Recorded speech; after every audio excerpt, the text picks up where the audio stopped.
श्री गोवर्धनधारी भगवान श्री कृष्ण ने प्रसन्न होकर श्री कृष्णदास को अपने नाम में हिस्सा दिया। श्री कृष्णदास जी श्री गुरु वल्लभाचार्य जी के द्वारा दिए गए भजन भाव के समुद्र एवं समस्त शुभ गुणों की खान थे। आपके द्वारा रची गई कविताएं बड़ी ही अनोखी एवं काव्य दोष से रहित होती थीं। आप ठाकुर श्री श्रीनाथ जी की सेवाओं में बड़े चतुर थे। श्री गिरिधर गोपाल जी के मंगलमय सुयश से विभूषित आपकी वाणी की विद्वान जन भी सराहना करते थे। आप श्री व्रज की रज अर्थात धूल को अपना परम आराध्य मानते थे। चित्त में उसी को सर्वस्व मानकर शरीर में एवं सिर माथे पर धारण करते थे तथा चित्त में चिंतन भी करते थे। आप सदा सर्वदा श्री हरिदास वर्य श्री गोवर्धन जी के समीप बने रहते थे एवं सदा बड़े बड़े संतों के सानिध्य में रहते थे। आपने श्री राधा माधव युगल की सेवा का दृढ़ व्रत ले रखा था। श्री कृष्णदास जी महाप्रभु वल्लभाचार्य जी के शिष्य थे। महाप्रभु ने ठाकुर श्री श्रीनाथ जी की सेवा का संपूर्ण भार इन्हें सौंपा था। एक बार आप श्री ठाकुर जी के सेवा कार्य के लिए दिल्ली गए हुए थे। उधर जब आरती करने से पहले मंदिर में गुसाई जी ने भोग उसारा तो उन्होंने जो देखा उससे उन्हें अद्भुत आश्चर्य हुआ। श्रीनाथ जी ने विविध भोग सामग्रियों को एक ओर कर दिया है और जलेबियों से भरा एक स्वर्ण का थाल मध्य में चमचमा रहा है। श्रीनाथ जी मंद मंद मुस्करा रहे थे और उनके हाथ में भी जलेबी प्रत्यक्ष मौजूद पाई गई। गोसाई जी समझ गए कि आज किसी भक्त ने भाव के बल से इस सेवा का अधिकार प्राप्त कर लिया है। एक बार आप आगरा गए थे। वहां एक दिन संध्या के समय कृष्णदास जी के कान में अत्यंत मधुर स्वर आया। जैसे जैसे उस स्वर का अनुसरण करते करते उसकी दिशा में चलने लगे। जैसे ही कुछ निकट आए तो घुंघरुओं की ध्वनि भी आने लगी। वहां उन्होंने देखा कि एक वेश्या अत्यंत मधुर राग स्वर से गायन कर रही है और नृत्य करके संसारी पुरुषों को रिझा रही है। कृष्णदास जी ने सोचा कि यह वेश्या तो गान और नृत्य में बड़ी पारंगत है, बड़ा सुंदर रूप पाया है जिसने, परंतु इन संसारी पुरुषों को रिझाने में लगी है। इसे तो मेरे प्रभु की सेवा में होना चाहिए। श्री कृष्णदास जी ने उस वेश्या को कुछ स्वर्ण अशर्फियां यानी धन दिए और कहा कि अमुक स्थान और हमसे मिलने आना। वेश्या ने सोचा कि केवल मिलने के लिए जो व्यक्ति इतना धन दे गया, यदि उसे रिझा लूंगी तो न जाने कितना धन प्राप्त होगा। लोभवश वह वेश्या श्रृंगार करके समय से पहले वहां पहुंच गई। श्री कृष्णदास जी ने उससे कहा कि मैंने तुम्हें अपने लिए यहां नहीं बुलाया है, मैं तो अपने स्वामी का एक तुच्छ सा दास हूं, तुम्हें तो मेरे स्वामी को प्रसन्न करना है।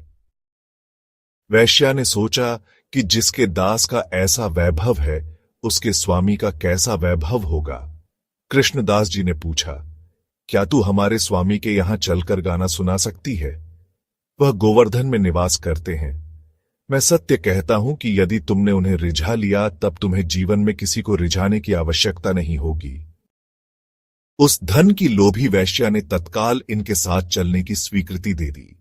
फिर तो ये भी लोक लाज को सर्वथा दूर कर उसे साथ लेकर चल दिए। आगरा से अपनी बैलगाड़ी में वेश्या को साथ लेकर गोवर्धन की ओर चल दिए। पूरे मार्ग में श्री कृष्णदास जी की बहुत अधिक निंदा होने लगी। लोगों ने कृष्णदास जी से कहा कि आप जैसे आचार्य यह कैसा आचरण कर रहे हैं।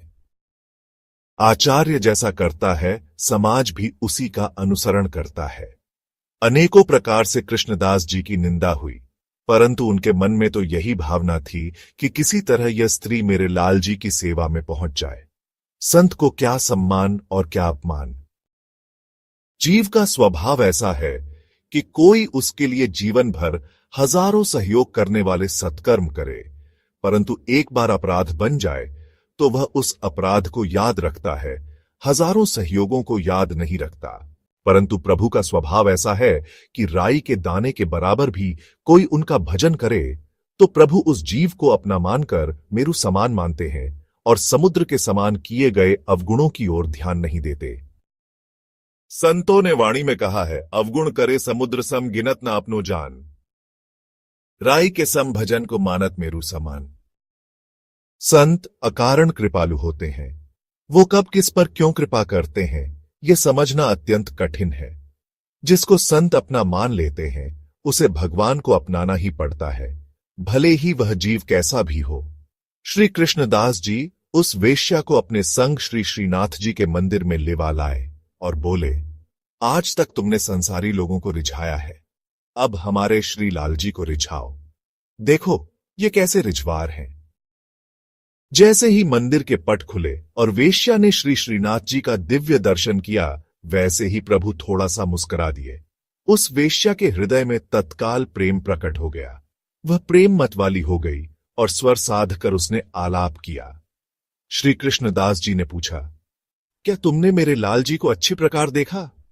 उस वेश्या ने कहा, हां, मैंने देखा। दर्शन मात्र से ही हृदय को अत्यंत अच्छे लग रहे हैं।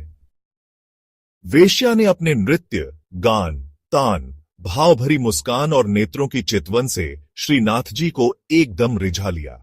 उसने एकदम तदाकार होकर नृत्य गान किया। प्रेमाधिक्य के कारण मंदिर में ही उसका शरीर छूट गया। श्री ठाकुर जी ने उसके जीवात्मा को अंगीकार कर लिया। वेश्या ने अपने हृदय में प्रेम भाव भर रखा था और भगवान भी प्रेम के भूखे हैं। अत उसकी जाति भक्ति या कर्म पर दृष्टि न देकर उसके हृदय के प्रेम को ही अपने हृदय में धारण कर अपना लिया। एक घड़ी के सत्संग के प्रभाव से उस वेश्या का शरीर श्रीनाथ जी के निज मंदिर में संतों की उपस्थिति में छूट गया। बाबा श्री तुलसीदास कहते हैं, एक घड़ी आधी में पुनियाद। तुलसी संगत साधु की हरे कोटि अपराध। एक बार श्री कृष्णदास जी श्री सूरदास जी से मिलने आए। पद रचना के प्रसंग में श्री सूरदास जी ने विनोद में कहा कि आप तो कविता करने में बड़े प्रवीण हैं, अत कोई ऐसा पद बनाकर गाइए जिसमें मेरे पदों की छाया न हो। श्री कृष्णदास जी ने 5-7 पद गाए। श्री सूरदास जी उन पदों को सुनकर मुस्कुराने लगे तथा पूछने पर बताया कि आपके इस पद में हमारे इस पद की छाया है। श्री कृष्णदास जी बड़े संकुचित हुए। श्री सूरदास जी ने कहा कि अच्छा, कोई बात नहीं है, कल प्रातः काल कोई नया पद बनाकर आकर मुझे सुनाना। अपने निवास स्थान पर आकर श्री कृष्णदास जी को भारी सोच हुआ, क्योंकि कोई भी भाव श्री सूरदास जी से अछूता नहीं मिल रहा था। श्री कृष्णदास जी की सोच का निवारण करने के लिए प्रभु ने स्वयं एक अत्यंत सुंदर पद बनाकर श्री कृष्णदास जी की शैया पर रख दिया। जब चिंता में निमग्न श्री कृष्णदास जी शैया पर लेटने गए तो सिरहाने श्री प्रभु के करकमल से लिखा हुआ पद पाया। फिर क्या था, प्रातःकाल होते ही श्री कृष्णदास जी पुनः श्री सूरदास जी के पास आए और उस पद को सुनाया। सुनकर श्री सूरदास जी बड़े सुखी हुए, साथ ही यह जानकर कि यह पद श्री कृष्णदास जी द्वारा रचित नहीं हो सकता है, इसे तो श्री श्रीनाथ जी ने बनाया है। श्री सूरदास जी ने इसे श्री ठाकुर जी का पक्षपात बताया। श्री ठाकुर जी के इस पक्षपात पर श्री सूरदास जी रूठ गए। उन्होंने मंदिर में कीर्तन की सेवा बंद कर दी। तब श्री ठाकुर जी ने उन्हें मनाया। फिर तो भक्त और भगवान के हृदय में परस्पर प्रेम रंग छा गया। अंत समय में श्री कृष्णदास जी फिसलकर कुएं में गिर गए और उसी में इनका शरीर छूट गया। यद्यपि भजन के प्रताप से आपको तत्काल दिव्य देह की प्राप्ति हो गई, परंतु लोगों के मन में अकाल मृत्यु की आशंका थी। इस आशंका से रसिक जनों के मन में दुख हुआ। सुजान शिरोमणि श्री श्रीनाथ जी ने भक्तों के हार्दिक दुख को जानकर उसे दूर करने के लिए तथा लोगों की आशंका का निवारण करने के लिए श्री कृष्णदास जी का परम सुखदायी ग्वाल स्वरूप लोगों को प्रत्यक्ष दिखला दिया। शरीर छूटने के अगले दिन ही श्री गोवर्धन जी की तलहटी में कुछ व्रजवासियों को दिव्य देहधारी श्री कृष्णदास जी का दर्शन हुआ। आप लोग चिंता मत करो, मुझे लेने स्वयं श्री बलदाऊ जी आए हैं और आगे श्री बलदाऊ जी गए हैं। उन्हीं के साथ पीछे पीछे मैं भी जा रहा हूं गोलोक धाम को। आप लोग श्री गुस्साई विट्ठलनाथ जी से मेरा प्रणाम कह देना। तदुपरांत श्री कृष्णदास जी ने पृथ्वी में गड़े हुए धन का पता बताया, जो इन्होंने पूर्व शरीर से सुरक्षार्थ पृथ्वी में गाड़ रखा था। व्रजवासियों ने आकर श्री कृष्णदास जी का वृत्तांत गुस्साई श्री विट्ठलनाथ जी से निवेदन किया। पुनः निर्दिष्ट स्थान खोदा गया तो वहां धन भी मिला, जो गुस्साई जी ने प्रभु और संतों की सेवा में लगा दिया।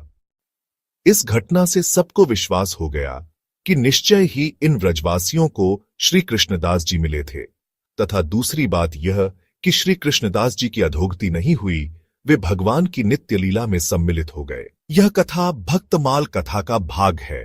कृपया इसे अपने ठाकुर जी को घर पर सुनाइए, क्योंकि भक्तमाल कथा के मुख्य श्रोता हमारे मुरली मनोहर कृष्ण कन्हैया और वृषभान सुता राधा रानी हैं। हमारे इस प्रयास को घर घर तक पहुंचाने में हमारी सहायता करें। इसे अपने मित्रों के साथ साझा करें, चैनल को सब्सक्राइब करें और बेल आइकॉन दबाएं। यदि हमारी कोशिश आपको पसंद आए तो इसे लाइक करें, इससे हमें प्रोत्साहन मिलता है। हमारा प्रण श्री भक्तमाल कथा का प्रचार प्रसार करना है। कृपया इस पुण्य कार्य में अपना सहयोग दें।